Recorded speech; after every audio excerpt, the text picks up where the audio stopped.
A oídos modernos suena injusto que un niño nacido de una unión prohibida sea apartado durante toda su vida. Pero en el mundo antiguo, los niños sufrían por las acciones de sus padres, como los hijos de los esclavos, que automáticamente eran esclavos también. En el mundo antiguo, generalmente nacías en esclavitud y morías en esclavitud. Y en ocasiones, incluso un niño nacido de padres libres podía convertirse en esclavo. En las antiguas Grecia y Roma, el estatus de un niño era determinado en los 2 días siguientes a su nacimiento. El bebé se convierte en un ser social integrado a la comunidad, no en su nacimiento, sino entre 1 semana y 10 días después de este. Así que durante la primera semana, el niño está en un limbo y puedes arrojarlo. El término para execrar a un niño era exposición del niño, y esta práctica era común en la antigua Roma, donde no existían los métodos anticonceptivos modernos y las personas a menudo tenían embarazos no planificados. Había algunos métodos anticonceptivos, pero no funcionaban tan bien como los métodos anticonceptivos modernos. También estaba la exposición. Sabemos que practicaban la exposición de los infantes, dejándolos en un área pública. Un lugar que usaban en el centro de Roma era el mercado de vegetales, un área muy pública. Presumiblemente, el niño era expuesto cuando el mercado estaba menos concurrido. Parte de la idea es que los padres que exponen al infante no necesariamente quieren hacerlo de un modo muy ostentoso. Si un padre decidía conservar a su hijo, ponía a su bebé sobre su rodilla y lo reconocía como suyo, y de allí proviene la palabra genuino. Rodilla en latín es G-E-N-U, genu. Porque cuando está en la rodilla, el bebé se vuelve genuino, se vuelve tuyo. No podemos saber cuántos hijos eran declarados genuinos y cuántos eran expuestos. Pero sabemos que esta práctica existió en Egipto también. Evidencia documental que se remonta a 2000 años muestra que numerosos nombres egipcios que comienzan con K-O-P-R, la palabra para estiércol, eran de bebés dejados junto a un montón de estiércol. Sin embargo, no todos los niños expuestos sufrían el mismo destino. Si lo exponías, que es la palabra que usaban usualmente para dejarlo morir, podía ser rescatado. Pero los niños expuestos corrían el riesgo de ser esclavizados. Si alguien los quería, podían ser tratados como esclavos. Si un niño expuesto no perecía a un lado del camino, en ocasiones era adoptado por una familia local para ser criado como esclavo. No era una crianza ideal, pero los derechos de los niños nacidos de una unión prohibida o de esclavos eran sombríos en muchas partes del mundo antiguo. Sin embargo, según la Biblia, el ciclo de esclavitud no debía continuar indefinidamente. Si un hermano tuyo, hebreo o hebrea, te es vendido, te servirá por 6 años, pero al 7º año lo pondrás en libertad. En otras palabras, si eres un hebreo dueño de esclavos, debes liberar a tu esclavo hebreo en el 7º año de su esclavitud.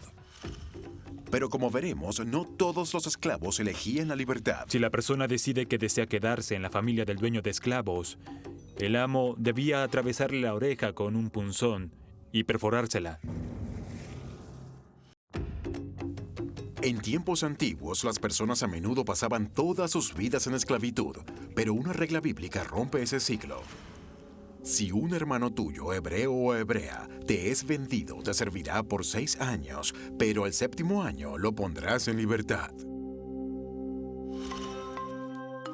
En otras palabras, si eres un hebreo dueño de esclavos, debes liberar a tu esclavo hebreo después de 6 años. Escrita hace más de 2500 años, esta regla se halla bajo las reglas bíblicas de manumisión, una serie de leyes sobre la liberación de esclavos.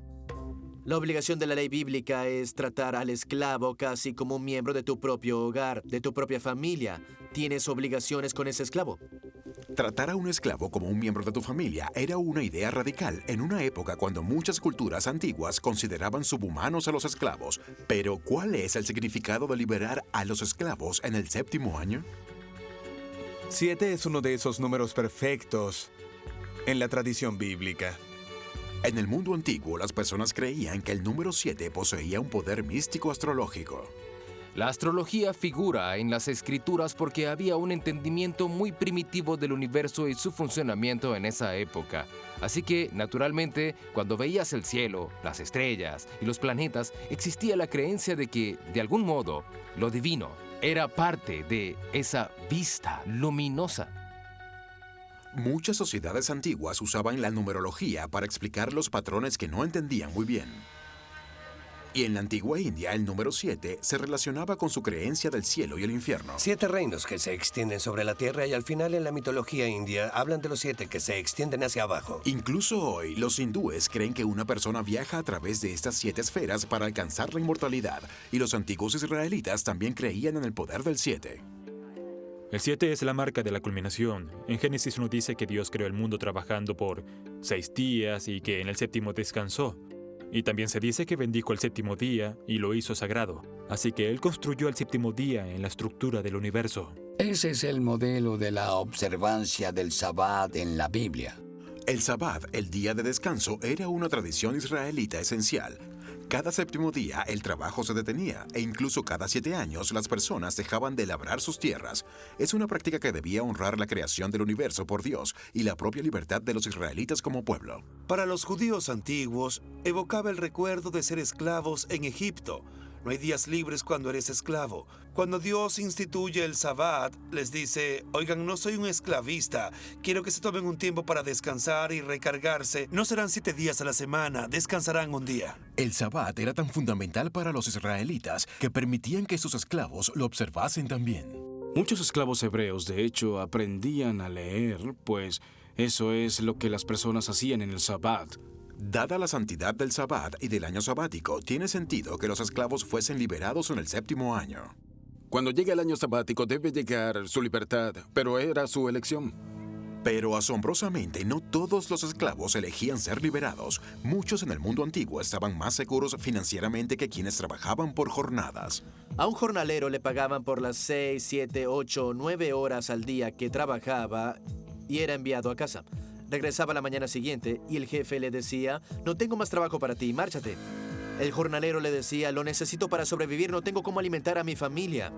El jefe le decía, ese no es mi problema, solo te contrato cuando tengo trabajo. No tengo trabajo, vete. No puedes hacer eso con un esclavo. La necesidad económica era una razón para que una persona eligiera la esclavitud en lugar de la libertad, pero algunos permanecían con sus amos también por su sentido de lealtad. En la antigua Roma se sabía que los esclavos cometían suicidio cuando su amo moría. Era el mayor acto de devoción. Y en el antiguo Israel, si un esclavo elegía seguir siéndolo, su amo lo marcaba para siempre, perforándolo.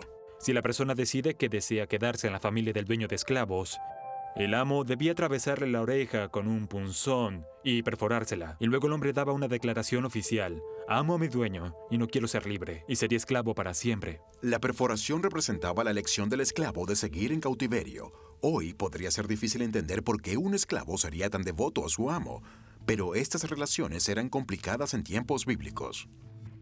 Los seres humanos se atraen entre sí, pueden conectarse, incluso en circunstancias opresivas, en circunstancias desafortunadas. Así que imagino que eso sucedió más de una vez. Y en ocasiones los amos de esclavos no estaban dispuestos a dejarlos ir. Debes mantener el control y también la autoridad sobre tus esclavos para poder brindar seguridad y mantener tu estatus como esclavista romano. En Roma, en el siglo II de nuestra era, el emperador Augusto promulgó una serie de leyes que regían la manumisión. La meta, limitar el número de esclavos liberados. Había limitaciones sobre cuántos esclavos podías liberar en tu testamento, ciertos porcentajes, dependiendo de cuántos esclavos tuvieses, con un límite superior absoluto de 100 esclavos. Debías ser selectivo. No podías liberar a todos tus esclavos. Elegías a aquellos que realmente merecían la libertad. La resistencia de la élite regente a liberar a los esclavos podría explicar por qué existe esta regla bíblica, pero según las letras pequeñas, solo ciertas personas podían ser liberadas. Los israelitas hacían una distinción entre los esclavos hebreos, miembros de su propio grupo, y los otros. Básicamente, ser liberados luego de 6 años solo se aplicaba a los esclavos israelitas. Pero como veremos, había una escapatoria para los no israelitas. Podían convertirse y ser circuncidados.